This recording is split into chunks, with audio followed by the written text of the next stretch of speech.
Oke, melanjutkan pembicaraan kita, Mas Rudal. Tadi terkait dengan kita sudah bahas tentang PPLOP, Pusat Pelatihan Olahraga Pelajar ya. Nah, Mas, lebih spesifik lagi tentang PPLOP di volley itu ketika ada anak seleksi, misal nih ada 3 yang dibuka, itu selama 2016 sampai sekarang peminat pendaftar itu seleksi sampai berapa, Mas? Rata-rata itu setiap kali pendaftar minimal 30-an. Minimal 30 ya. Memang yang paling terkenal banyak itu sebenarnya di cabur sepak bola, Mas. Sepak bola ya. Sepak bola itu pendaftarannya pasti ratusan. Jadi kalau misalkan di volley butuh waktu 2 hari untuk menyeleksi, itu di sepak bola butuh waktu 3 hari. 3 hari. Itu sudah mulai duluan. Nah, jadi kalau di volley sendiri paling banyak selama saya di situ 50-an. 50-an. Nah, itu anak-anak itu memang mendaftar melalui website atau memang mereka utusan-utusan dari pengurus PBSI di kabupaten atau memang ya mereka daftar kemudian dapat undangan seleksi seperti itu, Mas? Jadi ada dua jalur, 2 jenis atlet yang mendaftar di kami itu. Yang pertama, dia karena keinginan dari sendiri dan dorongan mungkin dari lingkungannya, mungkin dari pelatih atau dari keluarga. Yang kedua itu pantauan. Nah, tapi pantauan ini belum tentu diterima juga. Jadi nanti misalkan katakanlah ada Popda Karisidenan di daerah Karisidenan Solo, oh kami mantau ke sana. Wah, ada atlet yang bagus itu, besok suruh daftar. B gitu suruh daftar gitu ya. Nah, nanti kita adu saat diseleksi sama dengan yang lain gitu. Kalau misalkan dia ternyata mampu ya kita ambil, kalau tidak ya nanti ambil yang lebih baik. Oke. Proses tes itu pertama pasti administrasi dulu kan, Mas? Administrasi lolos, kemudian setelah itu apa, Mas, lanjutan? Nah, yang pertama yang perlu diketahui terutama di volley sendiri, karena volley itu kita berkaitan dengan tinggi net, jadi kita ya nyari yang posturnya tinggi. Untuk tahu dari dulu PPLP itu selalu mencari atlet yang minimal 180 untuk cabur volley atau semua cabur. Itu untuk cabur volley. Volley putra 180 cm. Padahal untuk anak usia lulus SMP ke SMA. Dapat, Mas? Dapat. Ada. Alhamdulillah ada dan banyak. Banyak ya? Banyak. Artinya anak-anak SMP mau ke SMA dengan tinggi postur 180 itu masih bisa dapat ya? Masih bisa dapat. Dan itu memang batas minimal 180? Iya. Ada satu atlet yang kita spesial. Jadi misalkan dan itu pasti setiap tahunnya pasti ada. Itu satu orang yang di bawah 180. Tapi ya di atasnya 175 ke atas. Nah, dia tingginya sedikit pendek, tapi dia punya spesialisasi. Katakanlah dulu tahun 2014 itu ada atlet yang namanya Yowan, dia dari Solo. Dia tingginya waktu itu 178. Dia tapi passingnya istimewa, dia pukulannya keras, lompatannya sangat tinggi di atas rata-rata. Nah, itu kita ambil karena dia kemampuan individunya di atas rata-rata dan tidak ada yang ngembari katakanlah. Terus ada lagi yang sekarang itu yang dari Magelang, namanya Sekti. Dia tingginya juga 178, dia lompatannya tertinggi dibanding teman-temannya. Padahal temannya itu tingginya 180-an. Tapi ketika vertikal jam, dia vertikal jam terakhir dia 84. 84 ya. Yang lain di bawah 84 jam. Untuk anak-anak itu kan berarti usia SMA, artinya 15, 16, 17 kan. Nah, apakah netnya juga sudah mengikuti net normal ya, bukan diturunkan sedikit, bukan ya? Berarti memang mengejarnya normal juga. Normal internasional. Iya, internasional. Walaupun kelompok usia SMA. Nah, kemudian karena putra 180, termasuk untuk toser. Kan toser tidak perlu skill untuk jumping. Kalau toser sendiri kita target minimal 175. 175 ya. Kalau libero bisa kurang. Bisa kurang kalau libero. Nah, artinya itu. Nah, kemudian biasanya proses seleksi itu berapa lama, Mas? Kalau misal anggap aja 50 orang yang diseleksi itu, kalau di volley sehari cukup? Nah, kalau di volley itu sebenarnya kita butuh waktu 2 hari untuk keterampilan. Keterampilan maksudnya? tes keterampilan itu nanti ya tes di lapangan voli. Dia melakukan tes individu, misalkan nanti suruh spek bebas atau passing, kemudian nanti ada latihan ada seleksi di gamenya, kita melihat dari visi bermainnya. Nah itu butuh 2 hari. 2 hari ya. Kemudian dari tim pelatih kemudian setelah itu ada tes lagi. Selain tes tadi keterampilan, skill, setelah fisik, itu ada tes fisik, nanti ada tes kesehatan. Tes kesehatan ada tes psikologi, psikotes ya. Psikotes, dan terakhir nanti udah itu. Udah. Psikologi, keterampilan, tes fisik, psikologi. Iya. Kesehatan Ya, artinya memang namanya atlet kita harus pasti dari dalam dan dari luar memang harus. Nah, kemudian setelah itu anak-anak digabung masuk ke dalam PPLP. Artinya mulai ikut pemusatan latihan, kemudian mulai program-program latihan. Nah, ada berapa tim pelatih Mas di PPLOP untuk di voli ini Jawa Tengah? Di voli sendiri kita ada 2 pelatih, satu head coach ya, pegang sama Pak Odi, beliau dari UNESA Surabaya. Kemudian asisten di saya, kemudian ada pelatih fisik ada sendiri itu yang menyediakan dari balai PPLP. Kemudian ada ahli gizi juga di sana. Ahli gizi ahli gizi beliau ngontrol asupan makanan anak-anak setiap hari. Kemudian ada lagi yang petugas asrama yang dia ngatur juga keluar masuknya atlet ini kemana, dia izinnya keluar mas kemana, itu nanti hubungannya dengan petugas asrama. Nah kemudian Mas, ketika masuk ke program pelatihan itu, bahwa paket dari program pelatihan itu apakah sudah ada dari dinas, artinya coach ini sudah ada program latihan yang harus dilaksanakan untuk anak-anak, ataukah dari tim pelatih ini merumuskan program independen gitu seperti itu? Kalau program sendiri dirumuskan oleh pelatih masing-masing cabur Mas. Karena kan setiap masing-masing cabur itu mempunyai karakteristik fisik sendiri-sendiri dan tidak sama. Nah, jadi program latihan ditentukan oleh pelatih sesuai dengan event yang akan diikuti pada tahun program tersebut.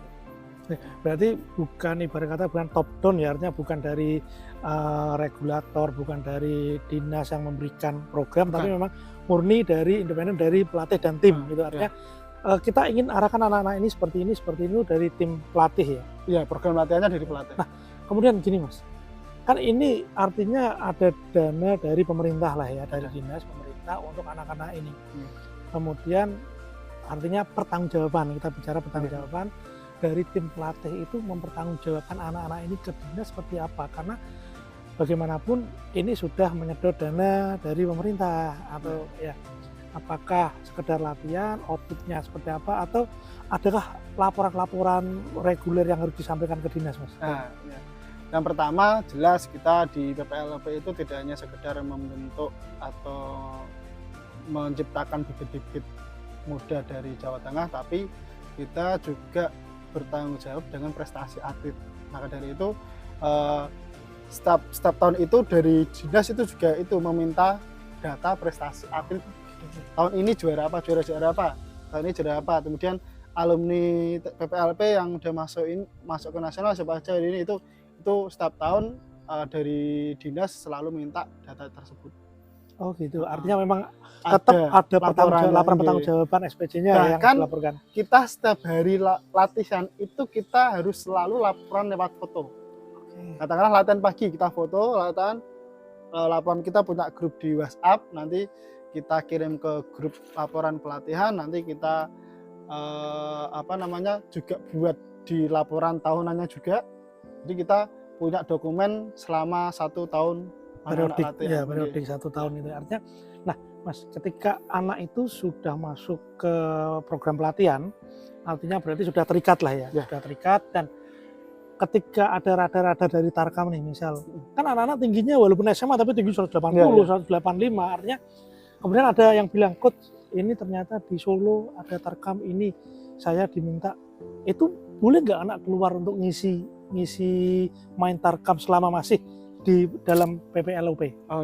Jadi untuk atlet PPLP sendiri ini ya, dan ini juga sebenarnya saya tekankan buat adik-adik yang masih belajar di terutama voli, jangan jadikan tarkam itu utama. Karena kebanyakan atlet yang dia mungkin belum matang di tekniknya, tapi dia sudah ikut tarkam sana sini, nanti di mentalitas dia yang menjadi kurang baik. Katakanlah anak yang terbiasa tarkam, dia kan pasti terbiasa dapat uang, betul. Nanti ketika daerah membutuhkan dia pasti menjadi visinya menjadi money oriented. Katakanlah ini misal contoh ya, yo Porprov Demak ikut Porprov dulu, kita TC ini. Hati tersebut mikirnya mana duitnya. Dan itu ada yang terjadi seperti itu? Ada. Tidak menutup kemungkinan ada. Tidak ada, tapi ya ada, tapi tidak semua. Ada tidak, cuma maka dari itu bagi atlet yang mungkin masih belajar ya fokus prestasi dulu. Tarkam itu nomor sekian. Tarkam itu bonus ketika kamu nanti sudah mencapai ke titik performamu, puncaknya. Nah, untuk di PPLP sendiri Mas, kami tarkam itu mengikuti program kami. Jadi kita punya 1 tahun program latihan, misalkan nanti event nasionalnya nanti bulan November. Nah, berarti nanti di tahap prakompetisinya ini mendekati November ini, nanti kita kan pasti butuh banyak sparring. Nah, di tahap prakompetisi inilah nanti kita butuh banyak tarkam. Jadi ketika di persiapan umum, persiapan khusus kita itu tarkamnya sedikit. Kita nggak akan banyak tarkam, tapi kita lebih banyak membentuk individu dan timnya. Nanti kalau sudah terbentuk di prakompetisi baru kita nyari tarkam untuk ajang anak-anak, 1 melatih mental, 2 jam terbang. Nah, Mas, itu tadi kita sudah ngulik banyak sekali tentang PPLOP. Nah, sekarang saya ingin ke Mas Rudal lagi, kembali ke Mas Rudal secara pribadi. Artinya selain dari Bina Taruna dan PPLOP, apakah Mas Rudal juga ketika kembali ke daerah nih, ke Demak, apakah juga handle tim di Demak ini atau bahkan syukur Popda atau Porprov di Demak, Mas?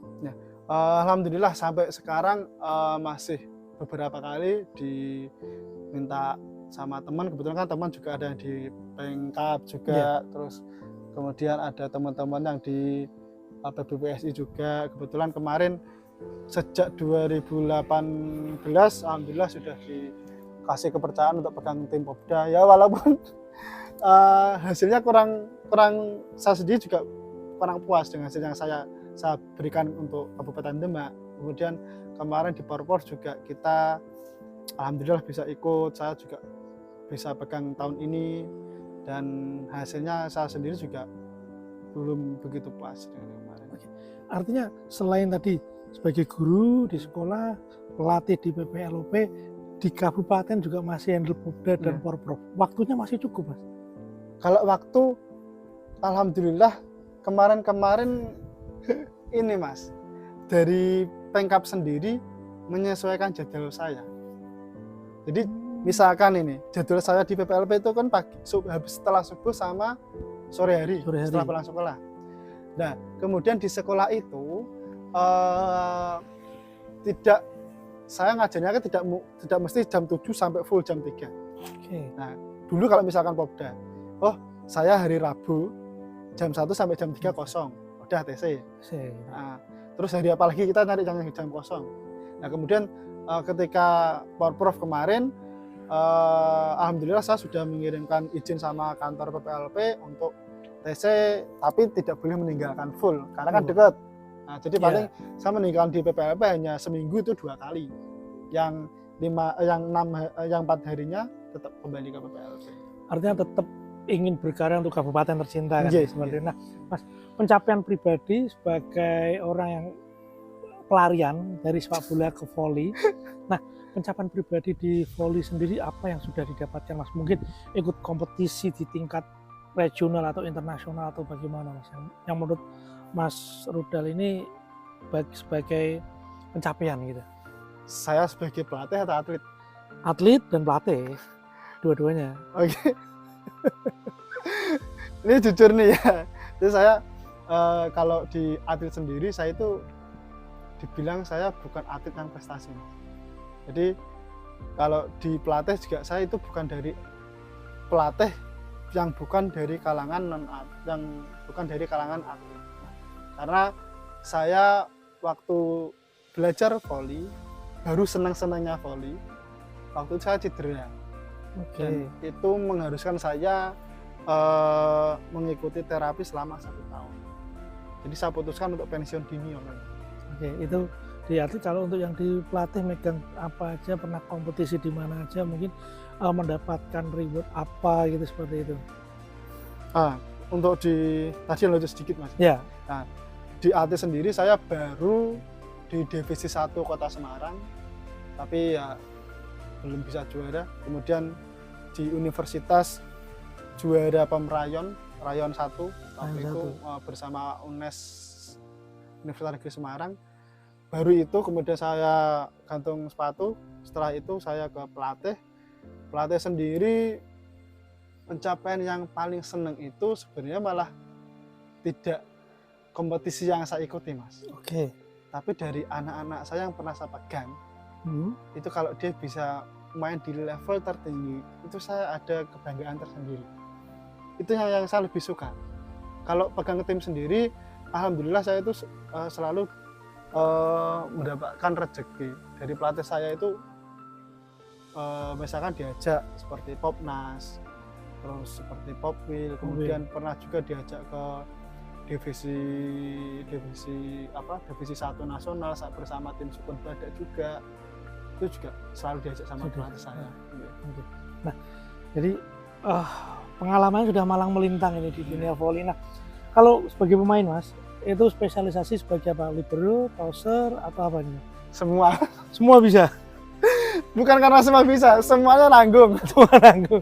Tapi kalau tadi vertical jump yang paling tinggi pernah diraih untuk Mas Rudel ketika jadi atlet, vertical jump berapa? Nah, salahnya di situ Mas. Jadi saya itu begitu kuliah atau mendalami pelatih, saya baru sadar. Ternyata latihan saya dulu itu salah dan tidak ada, maksudnya bukan salah sih, kurang tepat dan masih ada beberapa hal yang harus banyak saya lakukan lagi. Termasuk seperti tes vertical jump saja saya dulu tidak pernah diukur. Tapi semenjak saya jadi pelatih saya suka ngukur. Gitu. Jadi dulu waktu jadi atlet saya nggak pernah diukur vertical jump saya. Makanya karena saya ya itu tadi, karena saya atletnya itu baru atlet yang baru belajar, belum sampai ke level tinggi itu. Nah, itu tadi teman-teman obrolan yang cukup menarik tentang olahraga voli. Walaupun saya nggak begitu suka, tapi saya harus mengimbangi narasumber saya agar obrolan menjadi cair seperti itu. Nah, Mas, terakhir, bagi teman-teman yang saat ini mungkin belum bisa menikmati voli sebagai hidangan tontonan, itu agar sedikit bisa menikmati itu, celahnya di mana? Celahnya? Kalau di sepak bola itu kan pasti ada yang namanya gerakan mengelabui lawan. Iya.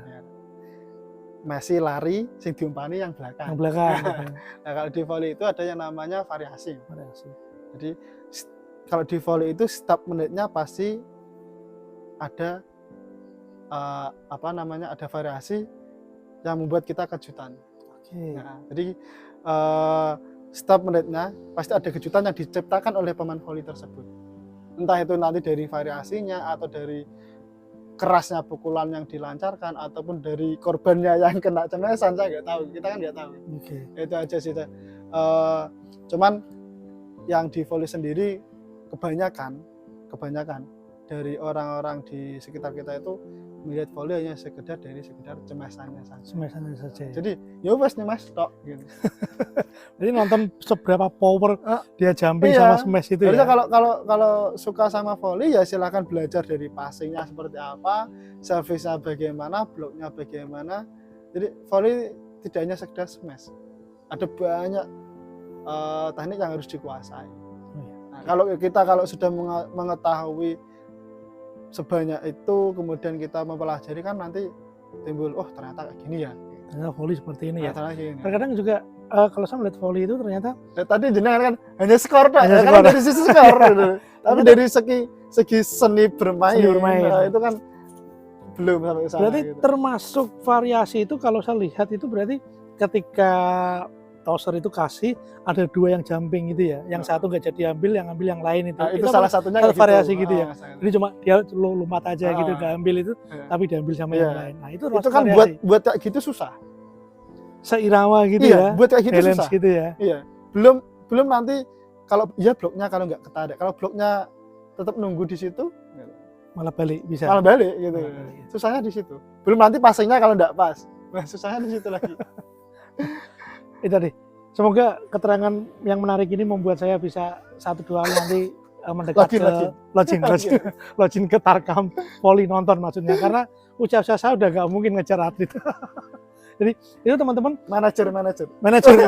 Amin, ibu saja yang manajer. Jadi itu teman-teman obrolan singkat saya dengan teman saya. Sebenarnya kalau off the record itu kita ngobrol ya kanan kiri banyak sekali, tapi karena ini on the record jadi memang harus kita atur ritmenya agar teman-teman tidak bosan. Nah, terima kasih Mas Rudal menyempatkan waktunya di sela kesibukan. Oke. Artinya di sela kesibukan masing-masing kita masih bisa sharing-sharing. Iya. Terima kasih. Assalamualaikum warahmatullahi wabarakatuh. Waalaikumsalam warahmatullahi wabarakatuh.